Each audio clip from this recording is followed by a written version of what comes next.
अस्सलाम वालेकुम, कैसे हैं आप सब। तो आज हम बात करेंगे एक्सरसाइज 5B के क्वेश्चन नंबर 3 की।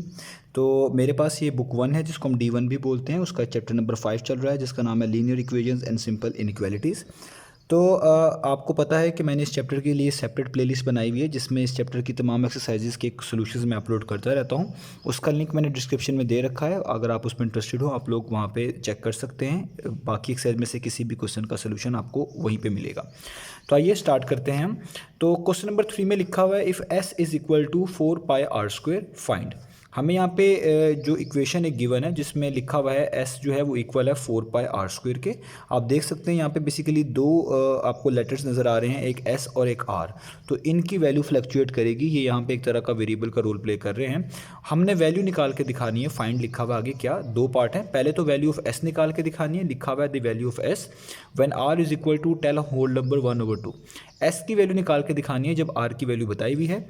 और दूसरे पार्ट में लिखा हुआ है the positive value of R, यानी आर की वैल्यू निकाल के दिखानी है जब एस की बताई हुई है। यहाँ पे एस की निकाल कर दिखानी है पहले पार्ट में वैल्यू, आर की बताई हुई है, और दूसरे पार्ट में आर की वैल्यू फाइंड करनी है और एस की बताई हुई है। और ये बता दिया गया है कि पाई की जगह पे आपने 22/7 वैल्यू यूज़ करनी है। तो आइए स्टार्ट करते हैं। बहुत ईजी क्वेश्चन है, देखते हैं हम इसको किस तरीके से करने जा रहे हैं। तो ये मैंने यहाँ पे क्वेश्चन लिख लिया है। तो आपने जब भी इस तरह का क्वेश्चन आएगा जिसमें आपने कुछ वैल्यूज़ निकालनी होती है, तो जो इफ़ के साथ इक्वेशन गिवन होती है सबसे पहले आपने उसको लिख लेना है। तो मैं यहाँ पे लिख लूँगा इफ़ के साथ ये इक्वेशन गिवन है S is equal to 4πr²। अब आप देखें पहले वाले पार्ट की बात करें तो एस की वैल्यू तो निकाल के दिखानी है, तो इसलिए एस की वैल्यू को आप वैसे ही लिख लें, यानी ऐसे ही लिख लें, 4 वैसे ही डालें। पाई की वैल्यू उन्होंने खुद से कहा हुआ है 22/7 यूज़ करनी है, तो यहाँ पे 22/7 लिखें। मल्टीप्लाई, ये सारे मल्टीप्लाई हो रहे हैं। आगे आता है R²। R² की वैल्यू आएगी 10 होल नंबर 1/2। तो यहाँ पे लिखें 10 होल नंबर 1/2 और इस पर ब्रैकेट्स डाल के आपको क्या डालना पड़ेगा, स्क्वायर। स्क्वायर क्यों डाल रहा हूँ, क्योंकि यहाँ पे स्क्वायर लिखा हुआ है। अब इसको हम आगे सॉल्व करते हैं। ये लिखा हुआ है, अभी मैं इसमें कुछ भी चेंजेस नहीं कर रहा। 4 मल्टीप्लाई बाय 22/7 मल्टीप्लाई बाय, इसको थोड़ा सा सॉल्व कर लेते हैं। आपको पता है इसको किस तरह सॉल्व करते हैं, मिक्स फॉर्म इसको बोलते हैं। तो इसको हम 2 को पहले 10 से मल्टीप्लाई करेंगे। 2 10 टाइम्स होता है 20, और 20 में 1 ऐड कर देंगे जो ऊपर लिखा होता है। तो 20 + 1 कितना हो जाएगा, 21, और नीचे आ जाएगा 2। तो ये आपको सॉल्व करनी आनी चाहिए और यहाँ पे आपके पास आ जाएगा इसका स्क्वायर। तो अब आगे चलते हैं। यहाँ तक हमने इसको सिंप्लीफाई कर लिया है। तो आगे हम लिखेंगे 4 मल्टीप्लाई बाय 22/7 मल्टीप्लाई बाय, अब ये 21 का स्क्वायर और 2 का स्क्वायर करना है। ये जो होल स्क्वायर है इसका मतलब है 21 पे भी स्क्वायर है और 2 पे भी स्क्वायर है। तो 21 पे जो स्क्वायर है इसका मतलब है 21 को 21 से ही मल्टीप्लाई करवा दें तो वो 21 का स्क्वायर आ जाएगा। तो 21 को 21 ही से मल्टीप्लाई कराएंगे तो आपको आंसर मिलेगा 441। 21 पे स्क्वायर का मतलब है 21 को 21 से मल्टीप्लाई करें तो आंसर मिलेगा 441।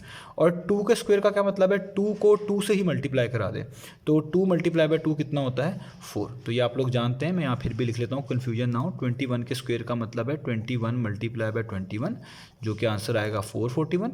और 2 के स्क्वायर का मतलब होता है 2 मरतबा 2 को, यानी 2 मरतबा 2 लिखिए, इनको मल्टीप्लाई कर दें, और 2 टाइम्स कितना होता है, 4। तो ये मैंने यहाँ पे लिख दिया है। अब आप देख सकते हैं इसको हमने सॉल्व करना है। तो ये 4 और ये वाला 4 तो यहाँ पे आपके पास हो जाएगा कट। तो जब ये वाला 4 इस 4 से कट हो गया तो अब देखते हैं इनमें कुछ और कटिंग हो सकती है नहीं कि नहीं हो सकती। तो अगर आप नोटिस करें 7 1 टाइम्स और 7 63 टाइम्स जो है ना 441 होते हैं। तो अब देखिए सब कट हो चुका है, 4 भी कट हो चुका है, 7 भी कट हो चुका है, यहाँ पे 1 आ चुका है, इसका मतलब ये भी कट हो चुका है। अब ऊपर बचा है 63 और यहाँ पे बचा है 22। इसका मतलब है आपने 63 और 22 को मल्टीप्लाई करवा देना है, यानी ऊपर सिर्फ बचा है 22 मल्टीप्लाई बाय 63। तो 22 को आप 63 से मल्टीप्लाई करवाएंगे तो आपके पास आंसर आएगा 138 और आगे आएगा 6। तो ये वैल्यू आपके पास आनी चाहिए थी एस की, वो हमने फाइंड आउट कर ली है। तो हमारे पास एस की वैल्यू आ चुकी है 1386। तो ये तो हो गया इसका पहला पार्ट। तो अब चलते हैं इसके दूसरे पार्ट पे। तो दूसरा पार्ट हम यहीं से स्टार्ट करेंगे, ठीक है। तो दूसरे पार्ट में आपने आर की वैल्यू निकालनी है जबकि एस की वैल्यू गिवन है। तो फिर दोबारा जो ओरिजिनल इक्वेशन है वो लिखेंगे। मैं यहाँ पे लिख लेता हूँ, दूसरा पार्ट हम कर रहे हैं। तो जो ओरिजिनल इक्वेशन है पहले वो लिख लें, S is equal to 4πr²। S की वैल्यू दी हुई है तो उस एस के नीचे एस की वैल्यू लिख लें, यानी 616। 4 वैसे ही रहेगा, पाई की वैल्यू आपको पता ही है 22/7, उन्होंने कहा हुआ यही यूज़ करनी है। और आगे R² वैसे ही आएगा क्योंकि आपको इसकी वैल्यू अभी नहीं पता। अब इस चीज़ को आप किस तरीके से सॉल्व कर सकते हैं, एक तो आप देखें ये 7 जो है ये इधर 4 से भी डिवाइड हो रहा है और r से भी डिवाइड हो रहा है, यानी इस चीज़ को मैं अगर आपको समझाने के लिए ऐसे लिख दूं 4 multiply by 22 multiply by r square divided by 7, तो इसमें कोई भी फ़र्क नहीं है इस चीज़ में और इस चीज़ में, क्योंकि यहाँ भी 7 सबके नीचे ही आना था तो मैंने इसको एक बार ही सबके नीचे लिख दिया। इसका ये मतलब है कि 7 जो यहाँ पे डिवाइड हो रहा है ये इक्वेशन के इस तरफ जाएगा तो ये वहाँ जाके होगा मल्टीप्लाई, तो आप इसको लिख लें 616 मल्टीप्लाई बाय 7। ये जो 7 था यहाँ पे डिवाइड था, इसको वहाँ जाके क्या कर दिया मल्टीप्लाई। अब ये 4 और 22 ये दोनों आपस में तो मल्टीप्लाई हो ही रहे हैं, लेकिन ये दोनों मिलाकर r स्क्वायर से भी मल्टीप्लाई हो रहे हैं, तो इसलिए अभी तो मैं इसको यहाँ पे वैसे ही लिख लेता हूँ इस स्टेप में, अगले स्टेप में मैं इसको भी उधर ले जाऊँगा।